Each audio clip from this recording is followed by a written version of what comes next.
পুরুষদের সবচেয়ে আকর্ষণের জায়গা কোনটা? নারী জাতি। এই কারণে মেয়েদেরকে বেপর্দা করে তোমার সামনে ছেড়ে দেওয়া হয়েছে। জেনা বেড়েছে, ব্যভিচার বেড়েছে, ফ্রি মিক্সিং বেড়েছে, ধর্ষণ বেড়েছে, এই যে হারাম প্রেমের সম্পর্কগুলো বেড়েছে। যুবকেরা তাদের জীবনের উদ্দেশ্য ভুলে গেছে। আমার কথা কি বুঝতে পারছেন? তরুণ প্রজন্মকে তাদের উদ্দেশ্য থেকে সরিয়ে দেওয়ার জন্যে তারা আপনার সামনে অনেকগুলো টোপ দিয়ে দিয়েছে। দেখাবো টোপ কয়েকটা। 1 নম্বর টোপ দিয়েছে মেয়ে নারী জাতি। মেয়েদেরকে বেপর্দা করে তোমার সামনে উপস্থাপন করে দিয়েছে, ফ্রি মিক্সিং। এখন তুমি আর ঈমান ধরে রাখতে পারছো না। এটা পরিকল্পিত ছিল, কারণ আল্লাহ পাক বলেছেন যুজ্জিনা লিন্নাস হুব্বুশ শাহাওয়াতি মিনান নিসা।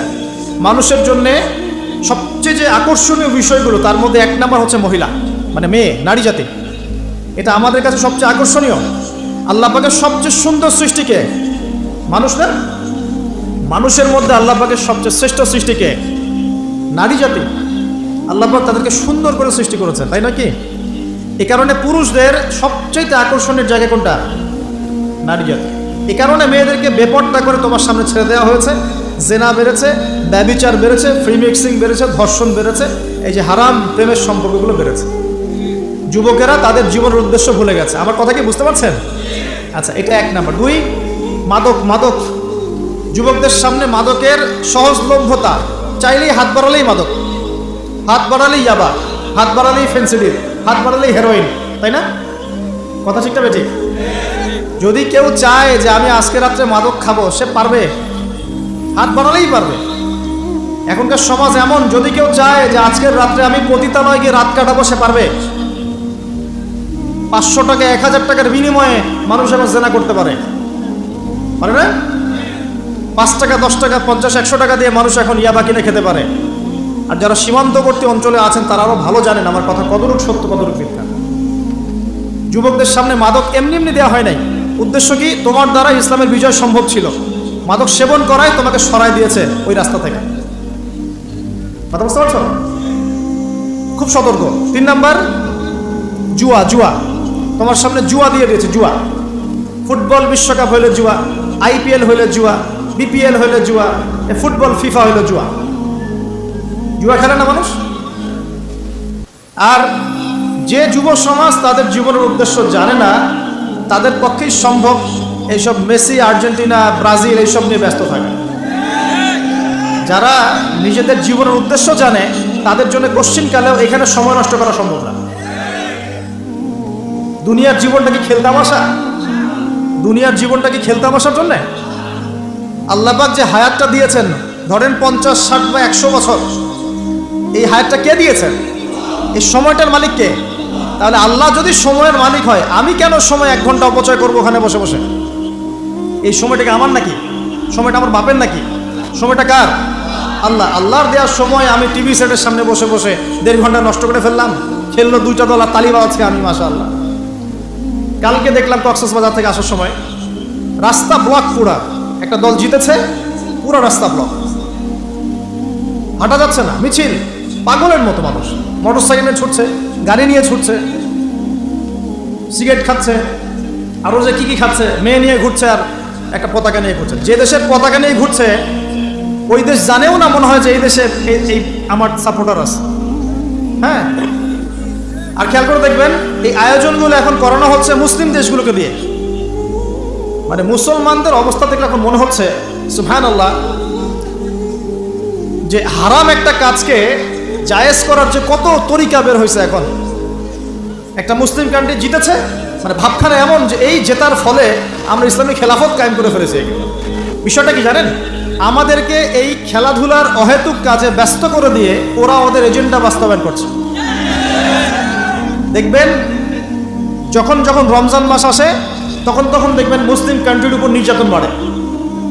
যখন বড় বড় ইভেন্ট হয়, ওয়ার্ল্ড কাপ, এটা সেটা, দেখবেন ভিতরে মুসলিম কান্ট্রির উপর নির্যাতন বাড়তে থাকে।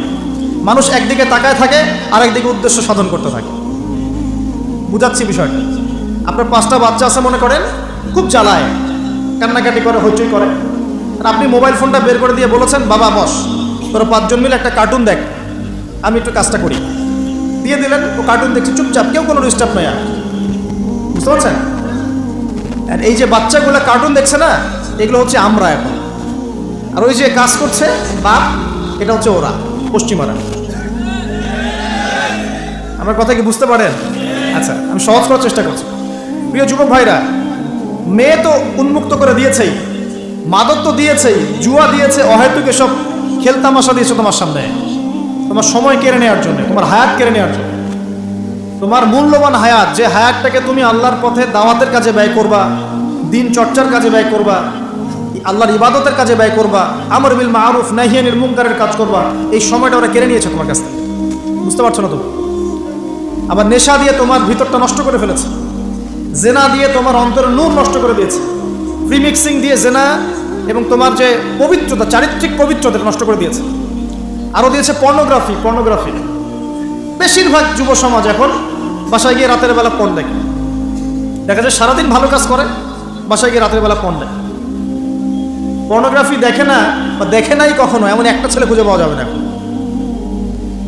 আর যখন আপনি এগুলোতে অভ্যস্ত হয়ে যাবেন, তখন শরীর খারাপ হয়ে যাবে, মন ভালো থাকবে না, আপনি একাকী গোপন পাপ করবেন, শরীর দুর্বল হয়ে পড়বে। একটা মেয়ের দিকে আপনি সম্মানের চোখে তাকাতে পারবেন না, মনে হবে মেয়ে মানেই মনে হয় ভোগের বস্তু। পর্নে আসক্ত যারা, তারা কোনো কাজে শান্তি পায় না, অস্থির। এমনকি তারা যদি বিয়ে শাদীও করে, তবু বৈবাহিক জীবনে সুখী হতে পারে না। কেন জানেন? নিজের শক্তি ক্ষমতাগুলো আগেই নষ্ট করে ফেলেছে। এবং অনেকগুলো মেয়ে যখন আপনি দেখবেন নগ্ন, তখন আপনার স্ত্রীকে আপনার কাছে সুন্দর মনে হবে না, মনে হবে এই মেয়ের চেয়ে মনে হয় ওই মেয়েটা সুন্দর, এর চেয়ে মনে হয় ওইটা সুন্দর। আর মেয়ের প্রতি সম্মান তো থাকবেই না, মেয়েকে মনে হবে একটা ভোগের বস্তু। যত বেশি পর্নোগ্রাফি বেড়েছে, তত ধর্ষণ বেড়েছে। দেখেছেন? পর্ন যত বেড়েছে, ধর্ষণ তত বেড়েছে। এমনকি ছোট ছোট বাচ্চারা পর্যন্ত রেহাই পাচ্ছে না। দেখেন না? ছোট ছোট বাচ্চা, 5 বছর 10 বছরের বাচ্চারা, মেয়ে বাচ্চাদের কথা বলছি, এদেরকেও ধর্ষণ করা হচ্ছে। যাদের ঘরে কন্যা সন্তান আছে, তারা খুবই এখন বিপর্যয়ের মধ্যে আছেন আপনারা, আমরা। কারণ সমাজটা তো নষ্ট হয়ে যাচ্ছে। আপনার মেয়েকে কতদিন ধরে রাখবেন? বাইরে তো পাঠাতেই হবে। বাইরে পাঠাতে দেখবেন মেয়ের সম্মান নাই, পর্দা নাই, মেয়েকে জোর করে ধর্ষণ করা হচ্ছে। বাসে, ট্রেনে, অটোতে, অমুকে তমুকে, ট্রাকে মেয়েকে ধর্ষণ করা হচ্ছে। আর প্রত্যেক ধর্ষকের তো আর ইসলামিকভাবে বিচার হচ্ছে না, হচ্ছে? যদি একটা এলাকায় ধর্ষণ হতো আর ধর্ষককে জনসমুখে ডেকে ফাঁসি দেওয়া হতো না, তাহলে দেখতেন যে ওই এলাকায় ধর্ষণ বাড়তো না, কমে যেত। যদি একটা এলাকার চোরদেরকে জনসমুখে নিয়ে এসে হাত কেটে ফেলা হতো, তাহলে বুঝতেন চুরি কাকে বলে। ভয়ে চুরি করতে পারতো না মানুষ। আর ভাগ্য ভালো যে এই নিয়মগুলো এখন নাই। কেন ভাগ্য ভালো বললাম? ভাগ্য ভালো কেন বললাম? কারণ এই নিয়ম যদি এই মুহূর্তে চালু করা হয়, এই মুহূর্তে যে এখন এই সেকেন্ডের মধ্যে চালু করা হয়, তাহলে অনেক বড় বড় রাঘব বোয়াল যারা আছে ওদের হাত থাকবে না। কথা বুঝতে পারছেন না? কেউ চুরি করে সিসকা চোর বলি আমরা, না কি বলেন আপনারা? ছিচকা চোর বলেন। কেউ আছে চুরি করে পুকুর চুরি করে। সিসকা চোরকে ধরতে পারলে রাস্তাঘাটে কি মাইটটা দেওয়া হয়, তাই না? মনে হয় যে নিজের শক্তি খাটানোর একটাই জায়গা চোর পিটানো। মসজিদে যদি মসজিদে যদি একটা চোর ধরা পড়ে, কি মাইটটা মারে, খুঁটির সাথে বেঁধে একদম জুতা স্যান্ডেল দিয়ে। আর সামনে যে পুকুর চুরি করে বসে আছে, কিছুই করতে পারতেছে। কি কথা মিথ্যা পড়া বসে? যদি একটা মুসলিম রাষ্ট্রের মধ্যে দুর্নীতি না থাকতো না, মুসলিম রাষ্ট্র বিশ্বকে নেতৃত্ব দিত ইনশাআল্লাহ। যদি কোনো মুসলিম রাষ্ট্রের মধ্যে দুর্নীতিটা না থাকতো না, তাহলে দেখতেন ওই রাষ্ট্র অবশ্যই বিশ্বকে নেতৃত্ব দিত ইনশাআল্লাহ। এমন অনেক অমুসলিম রাষ্ট্র আছে যেগুলো অমুসলিম হওয়া সত্ত্বেও ওদের মধ্যে কোনো দুর্নীতি নাই, জানেন? আল্লাহ পাক আমাদের সবাইকে পরিপূর্ণ মুসলমান হওয়ার তৌফিক দান করুন। দেখেন, আল্লাহ পাক বলেছেন, উদখুলু ফিস সিলমি কাফা, তোমরা পরিপূর্ণরূপে ইসলামে প্রবেশ করো। এখন আমি যদি নামাজও পড়ি, আবার ঘুষও খাই, এদিকে রোজাও রাখি, আবার সুদও খাই, আবার এদিকে আমি হজমরাও করি, অন্যের সম্পদ আত্মসাৎ করি, মাপে কমও দেই, মজুদদারি করি ইত্যাদি, আমি কি পরিপূর্ণ মুসলিম? আমি কি উদখুলু ফিস সিলমি কাফার উপর আমল করতে পেরেছি? আর আল্লাহ পাক এখানে বলছেন, ওয়ালা তামুতুন্না ইল্লা ওয়া আনতুম মুসলিমুন, পরিপূর্ণ মুসলমান না হয়ে তোমরা মৃত্যুবরণই করিও না। করলেই সমস্যা। পরিপূর্ণ মুসলমান না হয়ে মারা গেলেই সমস্যা। কি সমস্যা? ওই যে আল্লাহ পাক বলবেন, মান রব্বুক, বলবে লা আদরি, আমি তো জানি না, কারণ পরিপূর্ণ মুসলমান হয়নি তো, আল্লাহর সাথে শিরিক করেছে। আল্লাহ পাক বলবেন মা দীনুক, বলবে লা আদরি, আমি জানি না। মা দীনুক উত্তর কেমন করে দিতে পারবে? ইসলামের কিছু অংশ মানে, কিছু অংশ মানে না।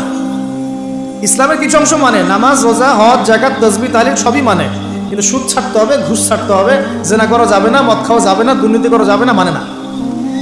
তাহলে মা দীনুক কি উত্তর দিবে? মান নবিয়ুক, কে নবী? উত্তর কিভাবে সম্ভব? নবীর সুন্নতি তো নাই গায়ের উপরে, চেহারায় নাই, কাপড়ে নাই, চলাফেরায় নাই, ওঠা বসায় নাই, ইবাদতে থাকলেও অর্থনীতির মধ্যে নাই, অর্থনীতির মধ্যে থাকলেও সংস্কৃতির মধ্যে নাই, সংস্কৃতিতে থাকলেও সমাজে নাই। নবীর সুন্নত কি খালি ঘরে তসবিহ টেপার মধ্যেই? মানে আমরা খালি সুবহানাল্লাহ সুবহানাল্লাহ পড়বো এটাই সুন্নত, দাড়ি ছেড়ে দিব এটাই খালি সুন্নত, টাকটার উপরে কাপড় পরবো এটাই কি খালি সুন্নত?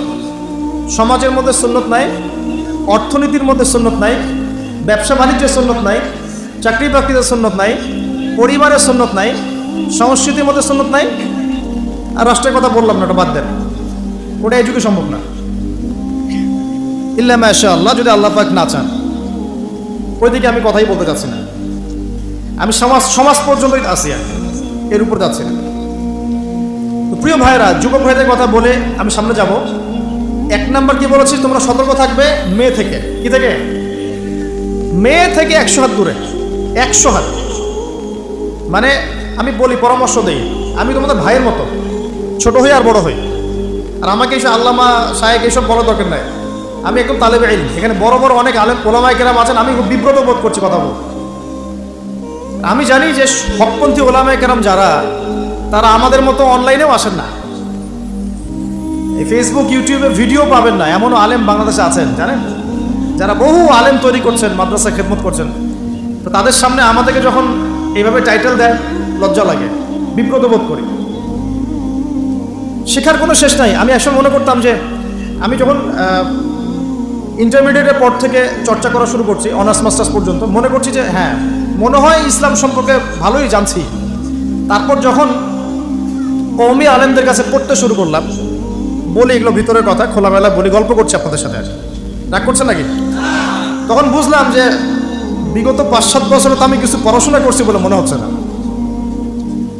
যেমন একটা হাদিস শো করে বললাম যে, ওস্তাদ, এই যে আল্লাহ রাসূল সাল্লাল্লাহু আলাইহি ওয়াসাল্লাম বলেছেন যে একজন মুমিন ব্যক্তি আর একজন মুমিন ব্যক্তির আয়না স্বরূপ। কি স্বরূপ? আয়না স্বরূপ। তো আমি যদি অনলাইনে কোনো ভাইয়ের ভুল ধরিয়ে দেই সমালোচনার মাধ্যমে, তাহলে কি আমি হাদিসের উপর আমল করলাম না? তখন ওস্তাদ মিটিমিটি হাসছেন, বলছেন যে তোমার তো টুকটাক অ্যারাবিক গ্রামারের বেস ভালোই, তোমার কি মনে হয়? আমি বললাম যে আমার কাছে তো এটাই মনে হচ্ছে যে আমি যদি সমালোচনা করি, আমি তো এই আমর বিল মারুফ নাহি আনিল মুনকারের কাজই করলাম।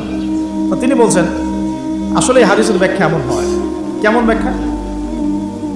তুমি কি খেয়াল করো নাই? আমাকে বলছে, তুমি কি খেয়াল করো নাই, তুমি যখন আয়নার সামনে গিয়ে দাঁড়াও, তখন আয়না কিন্তু তোমার সাথে কথা বলে না, আয়না নীরব থাকে, স্থির থাকে, কিন্তু তোমার দোষ ত্রুটি কোথায় আয়না কিন্তু দেখিয়ে দেয়। মনে করেন, বুঝাচ্ছি, মনে করেন আপনার গাল কেটে গেছে, আপনি আয়নার সামনে দাঁড়িয়েছেন, আয়না কিন্তু আপনাকে বলে দিবে না, এই যে তোমার গাল কাটা, এই ছেলে তোমার গাল কাটা, হ্যাঁ এই মেয়ে, এই ছেলে তোমার এই সমস্যা ওই সমস্যা, বলবে? চুপচাপ থাকবে, আয়না দেখিয়ে দিবে আপনার ভুলটা কোথায়। তো তিনি আমাকে হাদিসের ব্যাখ্যা শেখাচ্ছেন, বলছেন যে একজন মুমিন ভাই যদি কোনো ভুলের উপর থাকে, তুমি সঠিকটা আমল করে ওর সামনে দাঁড়িয়ে দেখিয়ে দিবে যেটা সঠিক। বুঝলাম, যতদিন যাচ্ছে আমি বুঝতে পারছি যে আসলে এই জ্ঞানের সমুদ্র যে কত গভীর, 100 বছর হায়াত দিলেও মনে হয় শেষ করতে পারবো না। প্রিয় যুবক ভাইরা, নসিহত করছি, সেটা হচ্ছে যে দিনের জ্ঞান অর্জন করতে হবে। জ্ঞান অর্জনের কোনো বিকল্প নাই। আর জ্ঞান অর্জনের জন্য শুধুমাত্র ফেসবুক ইউটিউব যথেষ্ট নয়, এগুলো কনস্ট্রাকটিভ কোনো মাধ্যম নয়, বরং ফিতনা ছড়াবে এগুলো কিন্তু বেশিরভাগ ক্ষেত্রে ফিতনাই ছড়াচ্ছে। আপনার কাছে মনে হচ্ছে হয়তো যে অনেক কিছু লাইভ হচ্ছে, আমরা পাচ্ছি, হ্যাঁ অনলাইনের মাধ্যমে জানছি, হ্যাঁ ঠিক আছে, স্বীকার করি ভালো আছে, কিন্তু মন্দটা অনেক বেশি। এর মধ্য দিয়ে আলেমে আলেমী বিভক্তি হয়ে গেছে, এর মধ্য দিয়ে একে অপরের সাথে আমাদের সম্পর্ক নষ্ট হয়ে যাচ্ছে, গীবত, তহমত, সমালোচনা, কাদা ছড়াছড়ি সংস্কৃতি বাড়ছে, ঐক্য বিনষ্ট হচ্ছে, অনেক সমস্যা হচ্ছে। আর এগুলো কনস্ট্রাকটিভ সিলেবাস নয়। সিলেবাস আপনাকে ওলামায়ে কেরামের কাছে এসে জানতে হবে। আমি বলছি 1 নাম্বার কোরআন থাকবে। আপনাদের জেনারেলদের জন্য বলছি, কারণ আপনাদের জন্য এটা এত সহজ হবে না। মাদ্রাসা যারা পড়া শুরু করেছেন ছোটোবেলা থেকে তাদের জন্য সহজ, আপনাদের জন্য এত সহজ নয়। সিলেবাসগুলো জেনে রাখেন। কোরআন পড়তে হবে আগে, পবিত্র কোরআনের বিশুদ্ধ তেলাওয়াত শিখতেই হবে, এবং প্রত্যেক দিন চেষ্টা করবেন 1 পৃষ্ঠা 2 পৃষ্ঠা আধা পারা 1 পারা করে তেলাওয়াত করার জন্য। তেলাওয়াতের কোনো বিকল্প নাই, প্রত্যেক হরফে 10 নেকি পাবেন ইনশাআল্লাহ। এরপরে এর ভাষা আছে, কোরআনিক গ্রামার আছে, নাহু সরফ। আর এই বইগুলো আপনি একা পড়তে পারবেন না, এই বইগুলো পড়তে হলে উস্তাদ লাগবেই। এক একটা বই 2 বছর করে পড়তে হইতে পারে, পড়তে হবে। যদি আপনি কোরআন জানতে চান, বুঝতে চান, পড়তে হবেই। আর যদি মনে করেন না আমার এত জানা বোঝার দরকার নাই, সেটা আলাদা বিষয়, তখন আপনি ওলামায়ে কেরামের কাছে গিয়ে জিজ্ঞাসা করে মাসালা নিয়ে নেবেন। এখানে একটা কথা বলে দিই, এখন আবার একটা নতুন আমি ফিতনাই বলবো বের হয়েছে যে আলেম ওলামার প্রয়োজন নাই, কোরআন হাদিস বাসায় পড়বা, নিজে একা একাই মুস্তাহিদ হয়ে যাবে। অনেক দিনী ভাইকে দেখছি আমি, যুবক ইয়াং, তার আগে বিপদগামী ছিলেন, হেদায়েত হয়ে ইসলামের দিকে এসেছেন, এখন প্রথমেই সহিহ বুখারী টান দিয়ে পড়া শুরু করেন। কে বললো আপনাকে প্রথমে সহিহ বুখারী পড়তে? আপনি কি এক লাভ দিয়ে এই মেডিকেল সায়েন্সের বই পড়তে যাবেন? এত কঠিন বই আগে কেন? এই বইগুলো পড়তে ওলামায়ে কেরামের 15-20 বছর সময় লাগে। 15-20 বছর সময় লাগে, 15 বছর বেশি বলে ফেলছে মনে হয়। আমাদের মতো হলে 20 বছর লাগবে। কঠিন বই আগে না, আগে সহজ বইগুলো পড়তে হতো। তো ভাবখানা তখন দেখা যায় এমন, কয়েকটা হাদিসের কিতাব পড়ে, কোরআনের কিছু অনুবাদ করে, আলেম ওলামার আর দরকার নাই, কোনো মাযহাবেরও দরকার নাই, আমি নিজে একাই মুস্তাহিদ। এটা একটা ফিতনা চলছে। তো আমি বুঝাচ্ছি আপনাকে, একটা মাসআলা ধরেন আপনার সামনে আসলো, মনে করেন ওই যে আমি পেপার মানি নিয়ে কথা বলেছিলাম না, কাগজের টাকা, এরপর আসছে ক্রিপ্টোকারেন্সি। কি আসছে? নাম শুনেন নাই?